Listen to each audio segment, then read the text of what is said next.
الفجر educational foundation, آؤ اپنے رب کی طرف۔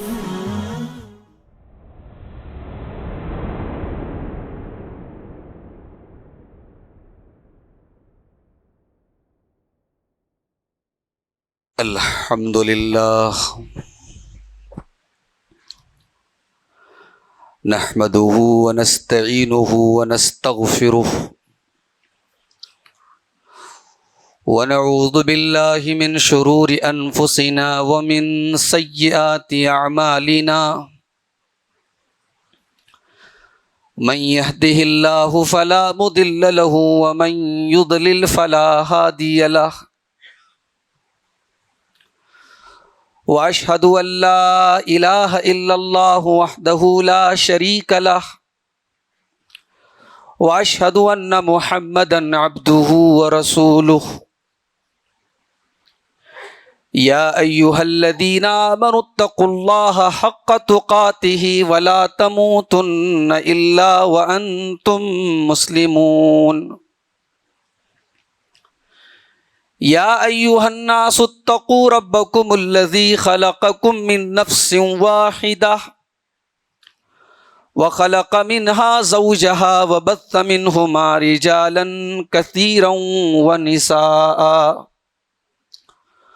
واتقوا اللہ الذی تساءلون به والارحام ان اللہ کان علیکم رقیبا، یا ایہا الذین آمنوا اتقوا اللہ وقولوا قولا سدیدا یصلح لکم اعمالکم ویغفر لکم ذنوبکم ومن یطع اللہ ورسولہ فقد فاز فوزا عظیما، اما بعد فإن خیر الحدیث کتاب اللہ وخیر الہدی ہدی محمد صلی اللہ علیہ وسلم، وشر الامور محدثاتها وکل محدثۃ بدعہ وکل بدعۃ ضلالہ وکل ضلالۃ فی النار۔ اعوذ باللہ من الشیطان الرجیم، بسم اللہ الرحمن الرحیم، یریدون لیطفئوا نور اللہ بافواہہم واللہ متم نورہ ولو کرہ المشرکون، هو الذی ارسل رسولہ بالہدی ودین الحق لیظہرہ علی الدین کلہ ولو کرہ الکافرون۔ صدر محترم، علماء کرام، محترم بزرگوں، نوجوان ساتھیوں، پردہ نشین ماں اور بہنوں، پیارے بچوں، مجھے عنوان ملا ہے معرکہ حق و باطل۔ معرکہ مطلب جنگ، اور حق مطلب ٹروتھ، اور باطل مطلب غلط، جھوٹ۔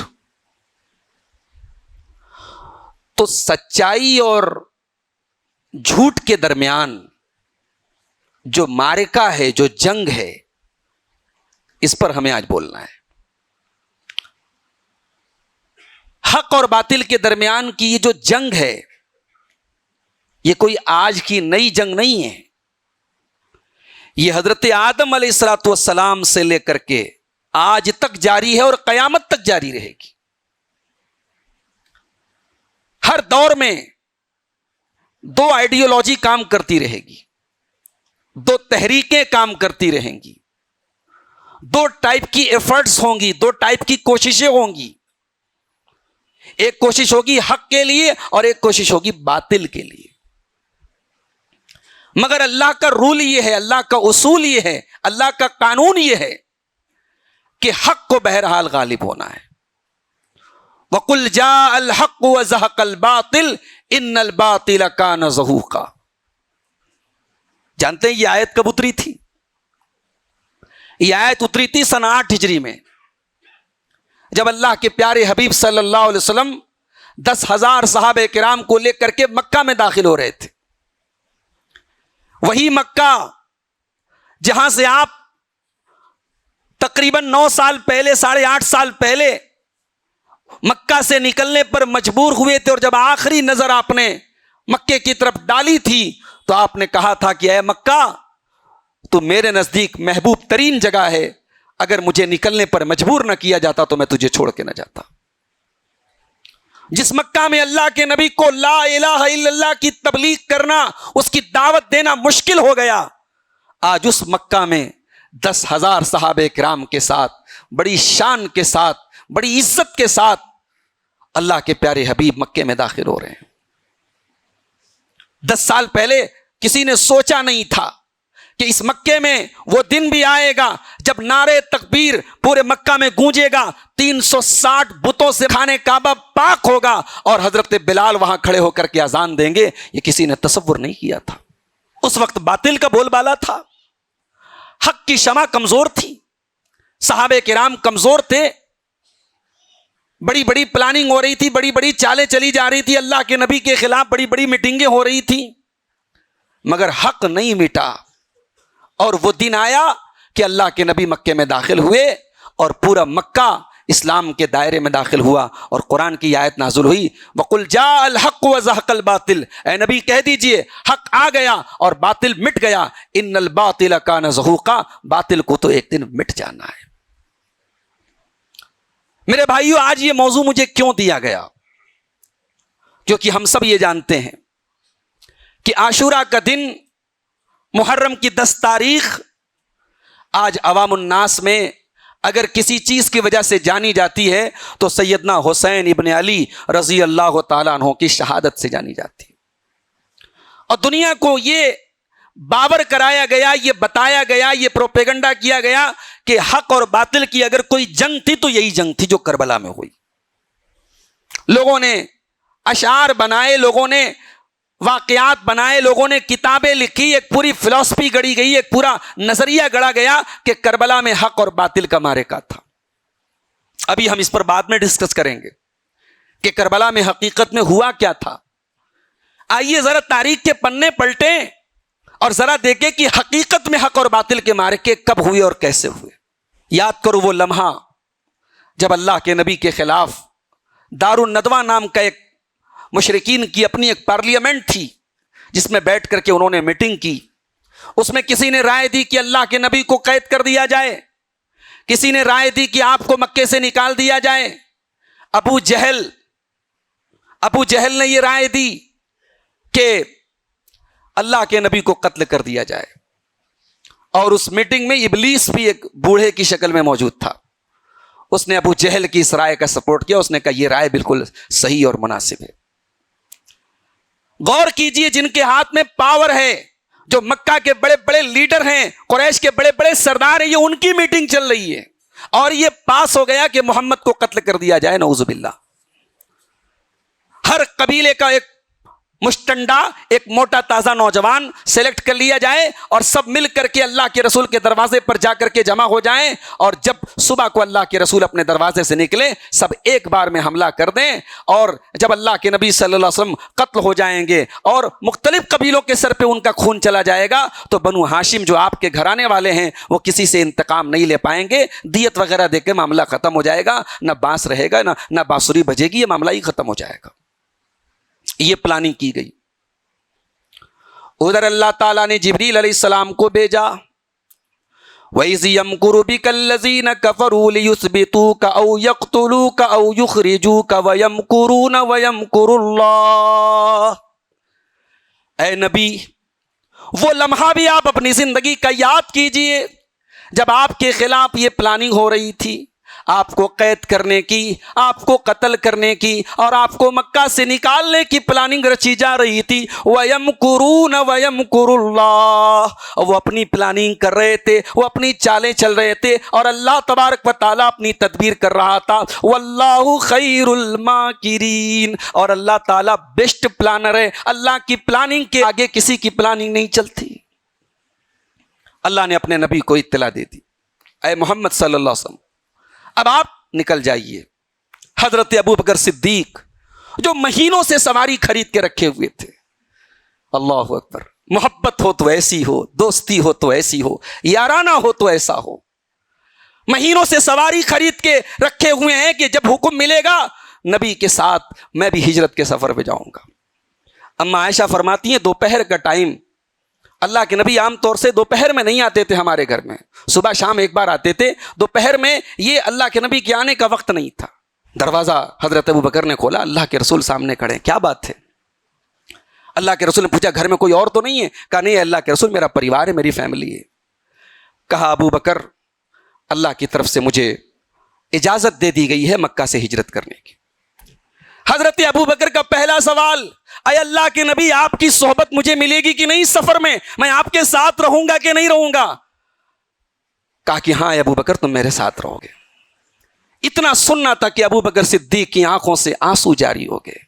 اما عائشہ کہتی ہیں میں نے زندگی میں سب سے پہلی مرتبہ کسی کی آنکھوں سے خوشی کے آنسو دیکھے تھے تو اپنے باپ کی آنکھوں میں دیکھے تھے۔ میرے بھائیوں، ابو بکر صدیق اللہ کے نبی کے ساتھ ہجرت کے سفر پہ نکلے۔ محرم میں آپ کو حسین کی شہادت یاد ہے۔ محرم اسلامی کیلنڈر کا پہلا مہینہ ہے اور ہمارا کیلنڈر ہجرت سے شروع ہوتا ہے۔ جاؤ، اگر ان قصے اور کہانیوں سے، ان ڈھول اور تماشوں سے، ان بدعات و خرافات سے اگر فرصت ملے تو جاؤ کبھی مصطفیٰ کی سیرت اٹھا کے دیکھو، اپنے حبیب اپنے نبی کی سیرت اٹھا کے دیکھو اور دیکھو نبی نے ہجرت کا سفر کیسے کیا تھا۔ مکہ سے مدینہ 480 کلومیٹر کا سفر تھا۔ اللہ چاہتا ہے ایک تخت بھیج دیتا، اللہ کے نبی تخت پر بیٹھتے اور پلک جھپکتے بھر میں مکہ سے مدینہ پہنچ جاتے۔ بھی اللہ کے لیے کون سا مشکل کام تھا؟ مگر ہجرت کا سفر اتنا آسان نہیں تھا۔ ہجرت کا سفر یہ بتاتا ہے مسلمانوں کہ ایمان صرف اللہ کے اوپر بھروسہ کر کے بیٹھ جانے کا نام نہیں ہے۔ ایمان صرف زبان سے اللہ اللہ کہنے کا نام نہیں ہے۔ ایمان نام ہے مینجمنٹ کا، ایمان نام ہے سسٹم کا، ایمان نام ہے پلاننگ کا، ایمان نام ہے کوشش کا، ایمان نام ہے قربانی کا۔ ہجرت کا یہ پورا سفر اسلام کی روح کو پیش کرتا ہے۔ میرے نبی نے پوری پلاننگ کی۔ مکہ سے مدینہ کا جو نارمل روٹ تھا، جو عام راستہ تھا، آپ نے وہ راستہ سلیکٹ نہیں کیا۔ آپ نے بالکل یونیک راستہ جو سمندر کے ساحل سے ہوتا ہوا جاتا ہے، جو کافی لانگ روٹ تھا، نبی نے وہ راستہ چنا تاکہ تلاش کرنے والے ہمیں پکڑ نہ سکیں۔ پھر سفر کی شروعات میں اللہ کے نبی 3 دن تک غار ثور میں ٹھہرے رہے تاکہ تلاش کرنے والے تھک جائیں۔ 3 دن تک آپ غار ثور میں ٹھہرے رہے اور آپ کے کھانے کا ٹفن ابو بکر صدیق کی بیٹی اما عائشہ کی بڑی بہن حضرت اسما وہ روزانہ ٹفن بانٹ کر کے لے کے جاتی تھی اپنے والد کے لیے اور جناب محمد رسول اللہ صلی اللہ علیہ وسلم کے لیے غار ثور جاتی تھی۔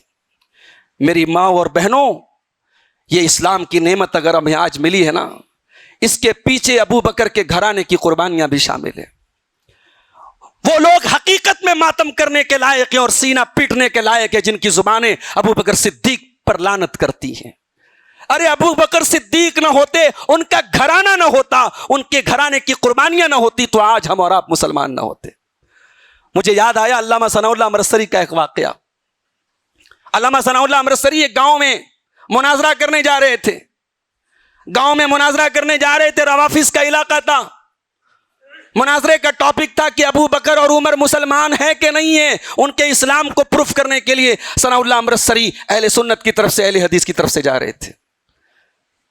جب وہاں وہ پہنچے اور جو اہل حدیث عالم ان کو ریسیو کرنے کے لیے پہنچے تھے، جب بگھی سے اترے ہیں علامہ ثناء اللہ امرتسری تو زار و قطار روئے چلے جا رہے ہیں، آنکھوں سے آنسو جاری ہے۔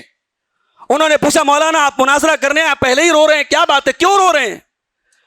کہا اللہ کی قسم یہ دل چھلنی ہو رہا ہے کہ جن کی وجہ سے آج ہم مسلمان ہیں، آج ہمیں ان کا اسلام پروف کرنے جانا ہے۔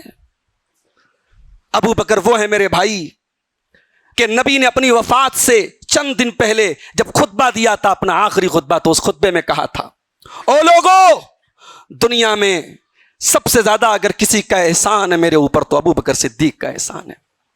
او لوگو، اس انسان نے اپنی جان سے، اپنے مال سے، اپنے ٹائم سے، ہر طریقے سے میرا ساتھ دیا ہے۔ آپ نے فرمایا مسجد نبوی میں جتنے لوگوں کے دروازے کھل رہے ہیں سب کے دروازے بند کر دیے جائیں ابو بکر کے گھر کے علاوہ۔ ابو بکر وہ انسان ہے میرے بھائی، 3 دن تک غار ثور میں نبی کے ساتھ رہے۔ ہم جتنے بھی متقی بن جائیں، ہم وہ آنکھیں کہاں سے لائیں گے جنہوں نے جمال مصطفیٰ کا دیدار کیا تھا؟ ہم وہ ہاتھ کہاں سے لائیں گے جن ہاتھوں نے نبی اکرم کو ٹچ کیا تھا؟ ہم وہ مجلس کہاں سے لائیں گے جس مجلس میں قرآن اترا کرتا تھا اور جبریل آیا کرتے تھے؟ قیامت تک آنے والا کوئی انسان، صحابی تو بہت دور کی بات ہے، صحابی کی دھول کے برابر بھی نہیں ہو سکتا۔ ایک بڑی خطرناک جنگ ہوئی، غزوہ احزاب، جب مشرکین بہت سارے قبیلوں سے الائنس کر کے 10,000 کی فوج لے کر کے مدینہ پر حملہ کرنے کے لیے آئے۔ قرآن کریم میں سورہ احزاب میں پوری سورت نازل ہو گئی اور اس غزوے کے بہت سارے واقعات سورہ احزاب میں بیان کیے گئے۔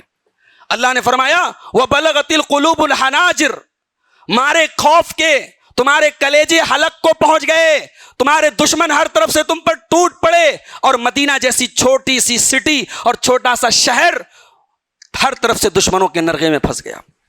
ایک طرف تو 10,000 کی فوج کا حملہ، اوپر سے مدینہ کے اندر یہودیوں کا جو قبیلہ رہتا تھا، قبیلے بنو قریظہ، اللہ کے نبی کو انفارمیشن ملی کہ بنو قریظہ نے بھی غداری کر دی، وہ بھی مشرکوں کے ساتھ مل گیا، اور اوپر سے منافقین الگ ہو گئے۔ اب یہ بڑی ہی کریٹیکل سچویشن تھی اللہ کے رسول اور صحابہ کے لیے، مگر اللہ کے نبی نے اس وقت بھی ہوش سے کام لیا، دور اندیشی سے کام لیا۔ صحابہ کرام کی میٹنگ بلائی، صحابہ کرام کی میٹنگ میں حضرت سلمان فارسی نے رائے دی کہ اے اللہ کے نبی، ہمارے یہاں اگر اس طریقے کی سچویشن آتی ہے تو ہم لوگ خندق کھود لیتے ہیں، آج ہمیں مدینہ کا ڈیفنس کرنا ہے، ہمیں خندق کھود لینی چاہیے۔ اب اس زمانے میں بھائی بلڈوزر مشینیں نہیں تھیں، کھدائی کی تمام آلات نہیں تھے، انہوں نے کدال اور فاوڑے سے زمین کو کھودنا شروع کیا۔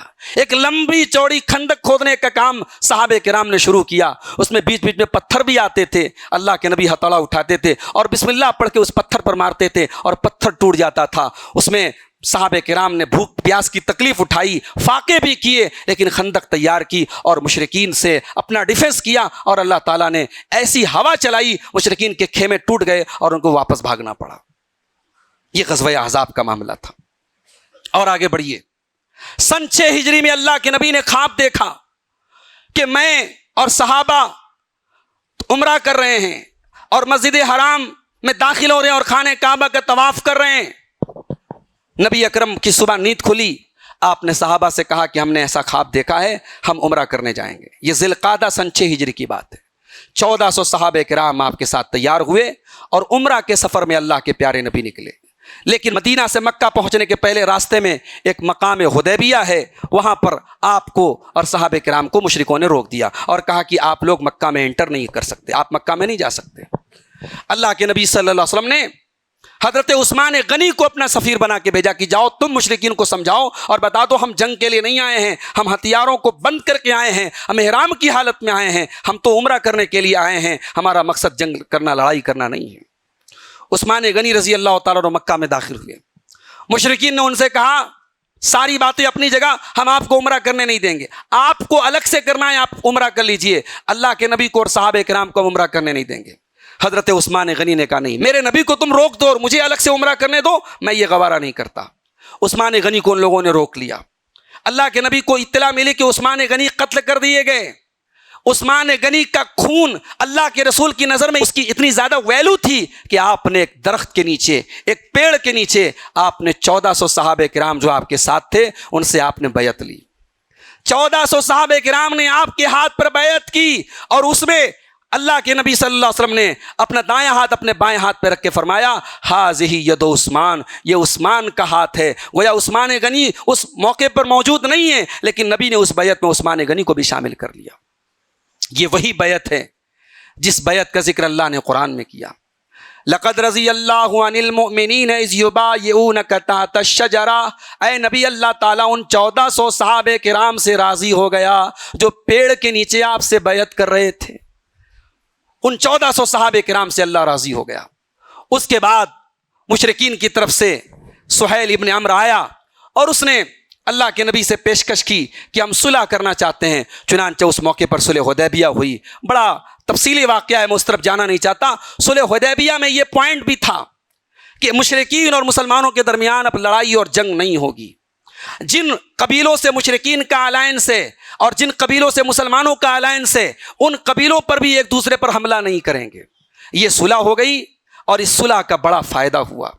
مسلمانوں کو امن کا چین کا ماحول ملا, دین کی دعوت دینے کا ماحول ملا. اللہ کے نبی نے اس موقع کا پورا فائدہ اٹھایا. اس زمانے کے جو بڑے بڑے بادشاہ تھے اور جو سلاطین تھے, ان کو بھی آپ نے اسلام کا پیغام بھیجا. مکہ اور مدینہ کے لوگوں کا آنا جانا شروع ہوا اور ایک اچھی فضا قائم ہوئی. مگر سن 8 ہجری میں مشرکین نے غداری کی اور قبیلے بنو بکر, جو ان کا مشرکین کا الائنس تھا, اور قبیلے بنو خزاع جن کا مسلمانوں کے ساتھ الائنس تھا, بنو بکر نے بنو خزاع پر حملہ کر دیا. اللہ کے نبی کو پتہ چلا, آپ نے کہا یہ صلح نامہ توڑ دیا گیا, اب ہم مکہ پر حملہ کریں گے. سن 8 ہجری میں اللہ کے نبی صلی اللہ علیہ وسلم 10,000 صحابہ کرام کو لے کر کے مکہ میں داخل ہوئے اور فتح مکہ کا وہ واقعہ پیش آیا, جس کے بعد مکہ فتح ہو گیا. اور قرآن کریم کی سورہ فتح میں جس کا ذکر کیا گیا, اذا جاء نصر اللہ والفتح ورأیت الناس يدخلون فی دین اللہ افواجا, اے نبی جب اللہ کی طرف سے مدد اور فتح آ جائے تب اس کے بعد آپ دیکھیں گے کہ لوگ اللہ کے دین میں فوج در فوج داخل ہوں گے. فتح مکہ کے بعد بڑی تیزی سے لوگ اسلام قبول کرنے لگے. تو میرے بھائیوں, یہ حق اور باطل کے معرکے ہیں. کبھی موقع نکال کر کے ان کو پڑھو کہ بدر کی لڑائی کیسی تھی, احد کی لڑائی کیسی تھی, غزوہ خندق کیسا تھا, صلح حدیبیہ کی ڈیٹیل کیا ہے, فتح مکہ کی ڈیٹیل کیا ہے, غزوہ حنین میں کیا ہوا, غزوہ تبوک میں کیا ہوا. یہ غزوات جو ہیں یہ حق اور باطل کے معرکے ہیں. یہ ہمارے نبی صلی اللہ علیہ وسلم کی بہادری کی مثالیں ہیں, صحابہ کرام کی بہادری کی مثالیں ہیں, صحابہ کرام کی قربانیوں کی مثالیں ہیں. ان غزوات کو آپ پڑھیں گے آپ کا ایمان تازہ ہوگا. ان غزوات کو آپ پڑھیں گے نبی سے محبت آپ کے دل میں بڑھ جائے گی, صحابہ کی محبت آپ کے سینے میں بڑھ جائے گی. غزوہ تبوک کا موقع یاد کرو, صحابہ کرام بڑے قسم پرسی کی حالت میں تھے. گرمی کا موسم تھا, کھجوروں کے پکنے کا ٹائم تھا, اور مدینہ سے 600 کلومیٹر دور کا سفر طے کر کے تبوک جانا تھا. اس موقع پر کچھ صحابہ اللہ کے نبی کے پاس آئے, اے اللہ کے نبی ہم بھی آپ کے ساتھ جانا چاہتے ہیں. آپ نے فرمایا میرے پاس سواری کا انتظام نہیں ہے. ان صحابہ کرام نے بڑی کوشش کی کہ اللہ کے نبی آپ اپنے ساتھ ہم کو لے کے چلیے. آپ نے فرمایا میرے پاس سواری کا انتظام نہیں ہے. وہ غریب صحابہ تھے, وہ مزدور صحابہ تھے, ان کے پاس سواری کی طاقت نہ تھی. انہوں نے نبی سے تو کچھ نہ کہا. نبی اکرم کے سامنے سے جب پلٹ کر کے جانے لگے, ان کی آنکھوں سے آنسو بہنے لگے. ان کے آنسوؤں کو اللہ کے نبی نے نہ دیکھا, لیکن اللہ تعالیٰ نے قرآن میں ان کے آنسوؤں کا ذکر کر دیا. اللہ قرآن کے 10ویں پارے میں فرماتا ہے وَلَا عَلَى الَّذِينَ إِذَا مَا أَتَوْكَ لِتَحْمِلَهُمْ قُلْتَ لَا أَجِدُ مَا أَحْمِلُكُمْ عَلَيْهِ تَوَلَّوْا وَأَعْيُنُهُمْ تَفِيضُ مِنَ الدَّمْعِ حَزَنًا أَلَّا يَجِدُوا مَا يُنْفِقُونَ. اے میرے نبی, آپ کے وہ صحابہ جو آپ کے پاس آ کر کے غزوہ تبوک میں جانے کی آپ سے گزارش کر رہے تھے, اور آپ نے یہ جواب دیا کہ میرے پاس سواری کا انتظام نہیں ہے. اے میرے نبی, آپ کے ان صحابہ کی آنکھوں میں آنسو بہنے لگے, وہ رونے لگے. حزنن اللہ یجدوا ما ينفقون, ان کو اس بات کا ملال تھا کہ ہمارے پاس وہ چیزیں نہیں ہیں کہ ہم اللہ کی راہ میں خرچ کر سکیں. صحابہ کرام وہ لوگ ہیں میرے بھائی. آج واقعہ کربلا کو صحابہ کرام پر بھونکنے کا ایک ذریعہ بنا دیا گیا. اس کو حق اور باطل کا ایک استعارہ بنا دیا گیا کہ صاحب کربلا کے میدان میں حق اور باطل کی جنگ ہوئی تھی اور حضرت حسین اپنے 72 ساتھیوں سمیت حق کے لیے شہید ہو گئے. سوال یہ ہے, یہ خیر القرون کا دور ہے. کربلا کا واقعہ سن 61 ہجری میں پیش آیا. یہ خیر القرون کا دور ہے. صحابہ کی ایک بڑی تعداد زندہ ہے, تابعین تو بے شمار زندہ ہیں. یہ اسلام کی کون سی جنگ تھی میرے بھائی؟ جس کربلا میں اسلام زندہ ہو رہا ہے, اس اسلام کو زندہ کرنے کے لیے حضرت حسین تو گئے, صحابہ نہیں گئے, تابعین نہیں گئے, خود حضرت حسین کے گھر کے بہت سارے لوگ نہیں گئے. اگر یہ حق کی جنگ ہوتی اور اگر یہ باطل کے خلاف جنگ ہوتی تو اس وقت تو ان 313 صحابہ میں سے بھی کچھ لوگ موجود تھے جو بدر کی لڑائی میں شامل ہوئے تھے. اس میں تو نبی کے ساتھ ہر جنگ میں شامل ہونے والے صحابہ بھی موجود تھے. انہوں نے حسین رضی اللہ تعالیٰ عنہ کا ساتھ دیا ہوتا, انہوں نے حسین کو منع نہ کیا ہوتا.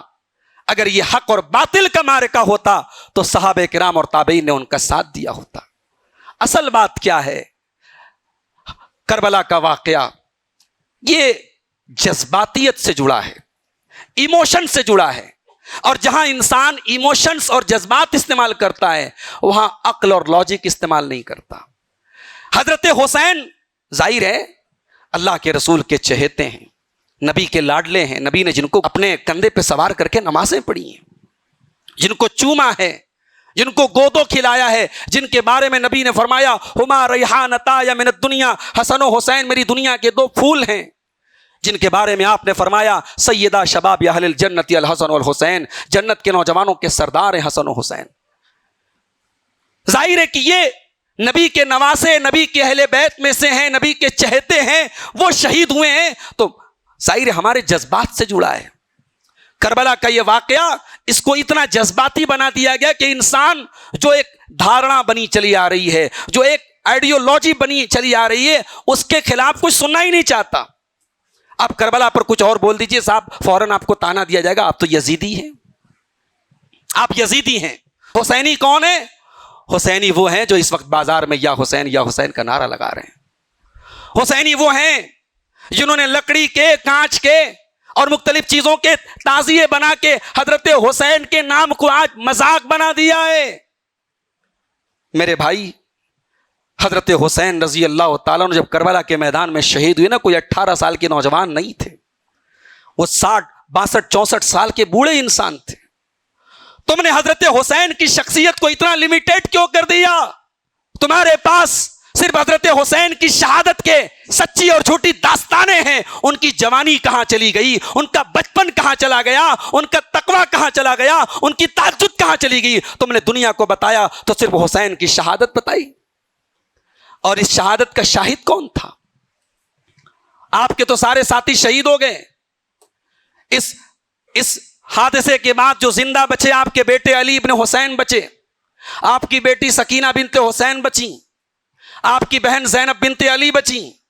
نہ حضرت زینب نے یزید کو اس کا قاتل قرار دیا، نہ حضرت سکینہ نے قاتل قرار دیا، نہ علی بن حسین جو آپ کے بیٹے تھے انہوں نے حضرت حسین کی شہادت کا ذمہ دار یزید کو قرار دیا۔ آپ کی تو ساری تان ٹوٹ رہی ہے یزید کے اوپر۔ ان تمام لوگوں نے، حضرت علی ابن حسین نے بھی، حضرت سکینہ نے بھی، حضرت زینب بنت علی نے بھی، ان سب لوگوں نے اس واقعے کا ذمہ دار قرار دیا تو کوفیوں کو قرار دیا، اہل عراق کو قرار دیا۔ اور بڑے مزے کی بات یہ ہے کہ آپ یزید کا نام لیتے ہیں کربلا کے واقعے میں، جائیے اوپن چیلنج دیتا ہوں، تاریخ کی کوئی کتاب اٹھا کے بتا دو کہ حضرت حسین کو شہید کرنے والوں میں ایک بھی انسان ملک شام کا تھا؟ نہیں۔ علامہ ابن تیمیہ جیسا عبقری انسان پوری اتھارٹی کے ساتھ لکھتا ہے کہ قاتلین حسین میں کوئی بھی ملک شام کا نہیں تھا، شامی فوج کا کوئی نہیں تھا، وہ سب کوفی تھے، عراقی تھے۔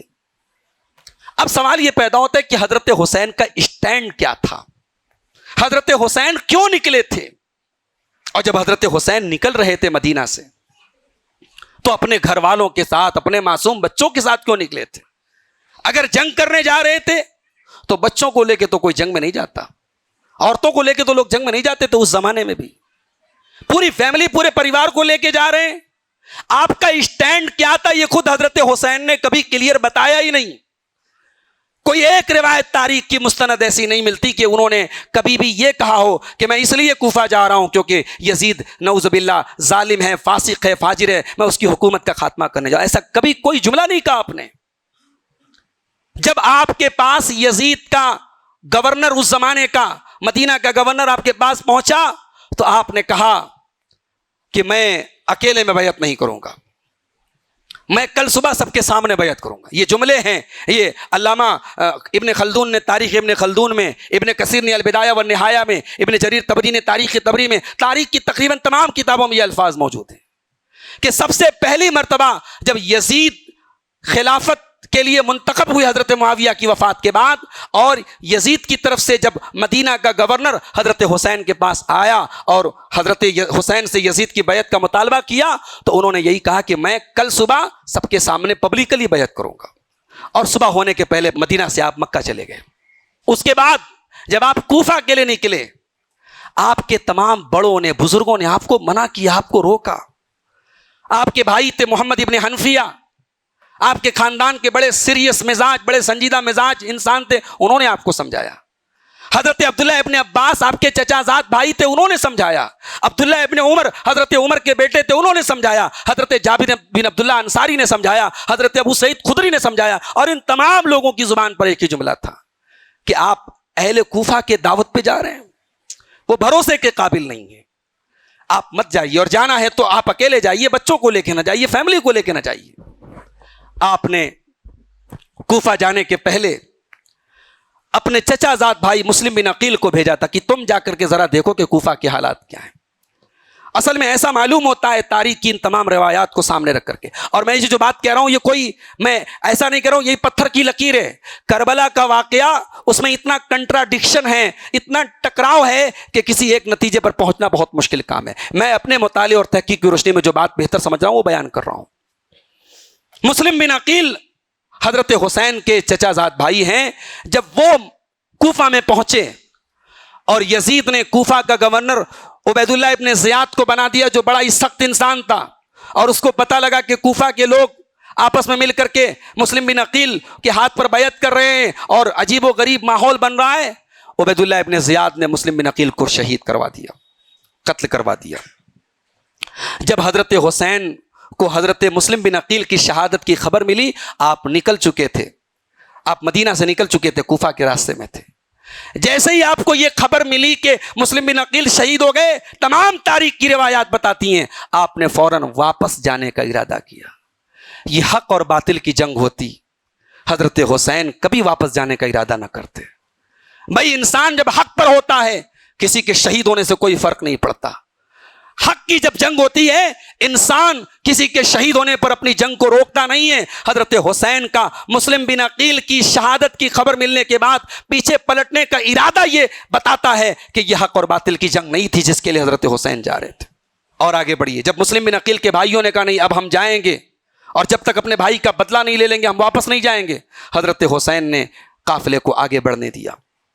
اور جب یہ قافلہ کربلا پہنچا اور ابن زیاد نے ابن سعد کے لشکر کو بھیجا کہ جاؤ اور حضرت حسین سے بیعت لو, تو حضرت حسین رضی اللہ تعالیٰ عنہ نے تین آپشن رکھے تھے ابن سعد کے لشکر کے سامنے, اور یہ تین آپشن تاریخ کی بہت بڑی سچائی ہے, کوئی اس کو جھٹلا نہیں سکتا.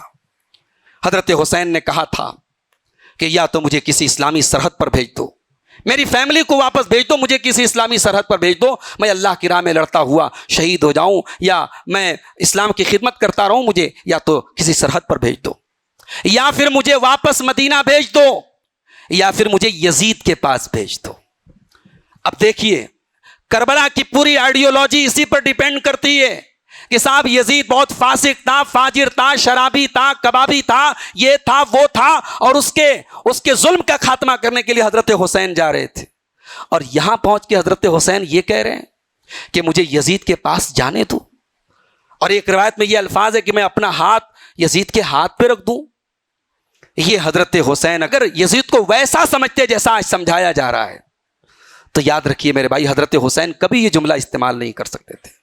اور ہم اسی لیے ایک بات کہتے ہیں کہ یزید کی ذات اگرچہ کوئی صحابی کی ذات نہیں ہے, مگر یزید پر جو لوگ لعنت ملامت کرتے ہیں یزید ایک آڑ بن جاتے ہیں, یزید کی شخصیت ایک آڑ بن جاتی ہے, پھر وہ یزید سے معاملہ پھر حضرت معاویہ تک چلا جاتا ہے. بھائی جب بیٹا شرابی تھا, بیٹا زانی تھا, بیٹا نعوذ باللہ ایسا تھا, تو باپ نے ایسے بیٹے کو خلیفہ کیوں منتخب کیا, اپنے بعد نامینیٹ کیوں کیا؟ یہ سوال اٹھتا ہے کہ نہیں اٹھتا ہے؟ تو اب یہاں پہ حضرت معاویہ کے خلاف بھی زبانیں دراز ہونے لگتی ہیں.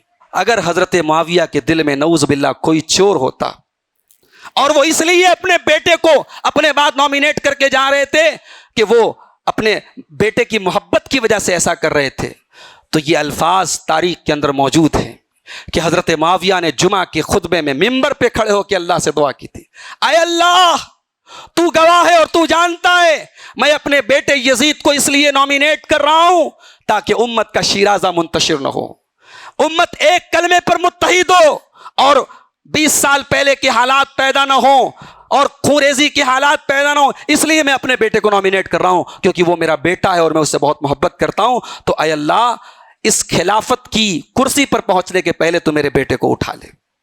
یہ الفاظ ہے حضرت معاویہ کے, یہ الفاظ ایک باپ منبر پہ کھڑا ہو کے یہ نہیں استعمال کر سکتا اگر اس کے دل میں چور ہوتا میرے بھائیوں. اور حضرت معاویہ نے اپنی وفات کے پہلے یزید کو جو وصیت نامہ لکھا تھا اس وصیت نامے میں بھی یہ الفاظ تھے کہ تو حضرت حسین کا خیال رکھنا, وہ نبی کے نواسے ہیں, نبی سے ان کی بڑی قرابت ہے, نبی سے ان کی بڑی قریب کی رشتہ داری ہے, ان کی اس قرابت کا بڑا خیال رکھنا. تو آپ یزید پر اگر لعنت ملامت کا سلسلہ جاری رکھیں تو بات حضرت معاویہ تک پہنچے گی. اور جب بات حضرت معاویہ تک پہنچے گی تو پھر بات کہاں جا کے رکے گی؟ اس کی کوئی سیما نہیں ہے، اس کا کوئی بیریئر نہیں ہے۔ حضرت عبداللہ ابن مبارک کہا کرتے تھے کہ معاویہ دوسرے صحابہ کے لیے ایک آڑ ہیں، ایک پردہ ہیں، اور جس نے معاویہ کی اس آڑ کو کراس کر لیا اس کے لیے آگے کے لوگ بھی محفوظ اور سیف نہیں ہو سکتے۔ اور امام وکیع ابن جراح کہا کرتے تھے کہ معاویۃ حلقۃ الباب، حضرت معاویہ دروازے کے کڑے ہیں، جس نے اس کڑے کو ہلا دیا، جس دروازے کے اس کڑے کے قریب جو پہنچ گیا اس کے لیے آگے کی منزلیں آسان ہو جاتی ہیں۔ جن لوگوں کی زبانیں حضرت معاویہ پر لعن طعن کرنے لگتی ہیں ان کے لیے دیگر صحابہ کو برا بھلا کہنا کوئی مشکل کام نہیں ہوتا۔ تو کربلا کا اس واقعہ یقیناً اس میں ظلم ہوا۔ جب ابن سعد کے سامنے حضرت حسین نے یہ 3 آپشن رکھے اس کو قبول کر لینا چاہیے تھا، مگر یہاں ابن زیاد نے ضد سے کام لیا، اور ابن زیاد نے کہا نہیں، ان سے کہو کہ میرے ہاتھ پر، اور یہیں کھڑے کھڑے تمہیں میدان جنگ میں میرے ہاتھ پر یزید کی بیعت کرنی پڑے گی۔ حضرت حسین رضی اللہ تعالیٰ عنہ کی خوددار طبیعت نے اس کو گوارا نہیں کیا۔ انہوں نے 3 آپشن رکھے تھے، بڑے معقول آپشن رکھے تھے، ان کی شخصیت کی، ان کی پرسنالٹی کا جو مقام تھا، ابن سعد اور ابن زیاد نے اس کا خیال نہیں رکھا، اور اس کے بعد جنگ ہوئی اور ان کا یہ مختصر سا قافلہ بڑے دردناک طریقے سے شہید ہو گیا۔ مگر جن کوفیوں نے غداری کر کے حضرت حسین کو بلایا تھا اور جنہوں نے اس قتل کے پیچھے جن کا پورا ہاتھ تھا، انہوں نے وہاں سے ایک نیا دین شروع کیا کہ ہر سال 10 محرم کو حضرت حسین کی شہادت کا غم منایا جائے۔ میرے بھائیوں، اگر اس خاندان میں غم منانے کی ریت ہوتی، اگر محمد کے گھرانے میں غم منانے کی ریت ہوتی، تو غزوہ احد میں جب سید الشہداء حضرت حمزہ شہید ہوئے تھے تب بھی اس گھر کی عورتوں نے اپنے گریبان چاک کیے ہوتے، اپنے سینے پیٹے ہوتے، اس گھر کے مردوں نے کالے کپڑے پہنے ہوتے، مگر یہ محمد کے گھرانے کی ریت نہیں تھی، یہ محمد کے دین کا طریقہ نہیں تھا۔ میرے نبی کے دین میں 3 دن سے زیادہ غم منانے کی اجازت نہیں ہے۔ نہ حضرت حسین کی تعلیم تھی، نہ ان کے نانا کی تعلیم تھی۔ یہ کون سی حسینیت ہے کہ آج حضرت حسین کے نام پر آپ ان کے نانا کے دین کا مذاق بنا رہے ہو؟ میرے بھائی، آپ ہر سال کتنی بے پردگی، بے حیائی اور صحابہ کرام پر تبرہ اور دنیا بھر کی لعنت ملامت، یہ تمام چیزیں حضرت حسین کی محبت کے نام پر ہو رہی ہیں۔ ہمارا یہ ماننا ہے حضرت حسین کا دامن اس سے بری ہے، اور کربلا کی جنگ کوئی حق اور باطل کی جنگ نہیں تھی، یہ حضرت حسین پر تھوپی گئی تھی۔ حضرت حسین جنگ کے لیے نہیں گئے تھے، وہ جنگ کے لیے گئے ہوتے تو بچوں کو لے کے نہ گئے ہوتے، وہ جنگ کے لیے گئے ہوتے مسلم بن عقیل کی شہادت کی خبر ملنے کے بعد واپس لوٹنے کا ارادہ نہ کرتے، وہ جنگ کے لیے گئے ہوتے تو 3 آپشن نہ پیش کرتے۔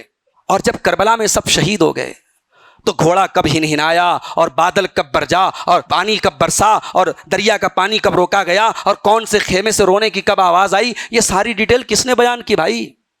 وہاں کوئی ویڈیو کیمرہ لگا تھا جو ایک ایک ایکشن کو ریکارڈ کیا جا رہا تھا؟ جب سارے حضرت حسین کے ساتھی شہید ہو گئے تو یہ داستان بتائی کس نے؟ حضرت سکینہ نے تو نہیں بتائی، حضرت زینب بنت علی نے تو نہیں بتائی، حضرت علی ابن حسین نے تو نہیں بتائی۔ ان لوگوں نے جو واقعات بتائے اس میں ایسی کوئی تفصیل نہیں ہے۔ تو کربلا کے واقعات کی جو پوری ڈیٹیل ہے اس کو ایک ڈرامائی انداز دیا گیا تاکہ دین کی ایک نئی شکل بنائی جائے۔ اور اس سے بڑھ کے افسوس کی بات کیا ہوگی کہ ہر سال ایک غم منانے کا تہوار بن گیا، محرم غم کا مہینہ بن گیا۔ محرم میں کتنے لوگ شادی نہیں کرتے صاحب، کتنے لوگ محرم میں رنگین کپڑے نہیں پہنتے، کتنے لوگوں کے گھر میں گوشت نہیں بنتا، کتنے لوگوں کے گھر میں فرائی والی چیزیں نہیں فرائی ہوتی کہ صاحب یہ غم کا مہینہ ہے۔ میرے بھائیوں، اسلام ان چیزوں سے پاک ہے، اسلام کا دامن ان چیزوں سے بری ہے۔ حسین کے نانا کی تعلیم تو یہ ہے، لیس منا من ضرب الخدود وشق الجیوب ودعا بدعوى الجاہلیہ۔ اللہ کے پیارے حبیب صلی اللہ علیہ وسلم فرماتے ہیں جس نے غم کے موقع پر اپنے گریبان کو چاک کیا، اپنے رخسار پر تماچا مارا، اس کا ہم سے کوئی تعلق نہیں۔ 10 محرم کو حسین کے نانا روزہ رکھتے تھے، تم بیٹھ کر کے شربتیں اور بسکٹ بانٹ رہے ہو۔ 10 محرم کو حضرت حسین اور ان کے نانا روزہ رکھتے تھے، اور یہ وہ دن تھا جس دن اللہ تعالیٰ نے حضرت موسیٰ کو فرعون سے نجات دی تھی، تم نے اس دن کو غم اور شہادت کا دن بنا دیا۔ اور اگر ماتم کا دن ہے تو مجھے کہنے دیجئے، اسلام کی پوری تاریخ شہیدوں کے خون سے رنگین ہے۔ اگر 10 محرم کو تعزیہ نکلنا چاہیے تو ایک تعزیہ 1 محرم کو بھی نکلنا چاہیے حضرت عمر فاروق کے نام کا، ایک تعزیہ 18 ذی الحجہ کو بھی نکلنا چاہیے عثمان غنی کا، انہیں بھی بڑے دردناک طریقے سے شہید کیا گیا۔ ایک تعزیہ شوال میں بھی نکلنا چاہیے حضرت حمزہ کے نام کا، ایک تعزیہ 12 ربیع الاول کو نکلنا چاہیے جب مدینہ کے ہر گھر میں اندھیرا ہو گیا تھا اور پورا مدینہ اداسی کی چادر میں لپٹا ہوا تھا اور مدینہ کے ہر صحابی کی آنکھوں میں آنسو تھے, ہر صحابی کا چہرہ اترا تھا جن نے اللہ کے پیارے نبی کا انتقال ہوا تھا. مگر حقیقت یہ ہے میرے بھائیوں, اسلام ان چیزوں کا نام نہیں ہے. اسلام ان چیزوں کا نام نہیں ہے کہ ہر سال کسی ایک تاریخ کو غم منایا جائے. اگر آپ کے والد کا بھی انتقال ہو جائے, آپ کی والدہ کا بھی انتقال ہو جائے, تو اسلام یہ کہتا ہے کہ غم آپ 3 دن تک ظاہر کر سکتے ہیں. 3 دن سے زیادہ صرف بیوی کو اجازت ہے, وہ 4 مہینہ 10 دن تک اپنے شوہر کے لیے سوگ منائے گی, عدت میں رہے گی. باقی کسی کو اجازت نہیں کہ وہ تیسرے دن کے بعد چوتھے دن غم منائے. حضرت ام حبیبہ رضی اللہ تعالیٰ عنہ جب ان کے والد ابو سفیان کا انتقال ہوا تو 3 دن کے بعد انہوں نے خوشبو منگائی اور خوشبو اپنے کپڑے میں لگا کے بتایا لوگوں کو کہ میرے نبی سے میں نے فرماتے ہوئے سنا تھا کہ 3 دن سے زیادہ غم منانے کی اجازت, غم ظاہر کرنے کی اجازت نہیں ہے. آج محرم کو غم کا مہینہ بنا دیا گیا. دنیا کی ہر قوم اپنے نئے سال کا استقبال خوشی کے ساتھ کرتی ہے اور ایک بڑا طبقہ آج غم کے ساتھ کرتا ہے. اللہ ہم سب کو صحیح سمجھ عطا فرمائے. اللہ ہمیں کربلا کے اس واقعے سے جو عبرت کا پہلو ہے وہ یہ ہے کہ ہمیں اہل بیت سے اور صحابہ سے سچی محبت رکھنی چاہیے. حضرت حسین کا کروڑوں یزید مل کر کے حضرت حسین کے برابر نہیں ہو سکتے. ہمارا عقیدہ سن لو. جو لوگ ہمیں یزیدیت کا تانا دیتے ہیں نا, وہ کان کھول کے سن لیں. پہلی بات تو یہ حسینی اور یزیدی نام کی کوئی تفریق نہیں ہے, اور اگر تم نے تفریق بنائی ہے تو سن لو. ہم حسینی ہیں کیونکہ ہم حسین کے نانا کے دین پہ چلنے والے ہیں. اور قیامت کے دن تم نے کہا کہ ایک جھنڈا حسین کا ہوگا, ایک جھنڈا یزید کا ہوگا. ہم کہتے ہیں نہیں, قیامت کے دن جھنڈا ہوگا جناب محمد رسول اللہ صلی اللہ علیہ وسلم کا, اور انشاءاللہ ہم اسی جھنڈے کے نیچے ہوں گے. اور ہمیں پورا یقین ہے اسی جھنڈے کے نیچے ابو بکر بھی ہوں گے, عمر بھی ہوں گے, عثمان بھی ہوں گے, علی بھی ہوں گے, معاویہ بھی ہوں گے, حضرت حسین بھی ہوں گے, اور تمام اہل ایمان ہوں گے. اللہ اسی جھنڈے کے تلے ہم سب کو اکٹھا ہونے کی توفیق عطا فرمائے. اللہ بدعت و خرافات سے ہم سب کی حفاظت فرمائے. رب العالمین ہمیں جب تک دنیا میں زندہ رکھے اپنے نبی کے دین پر زندہ رکھے اور ہمارا خاتمہ ایمان پر ہو. آمین. وآخر دعوانا ان الحمدللہ رب العالمین. والسلام علیکم ورحمۃ اللہ.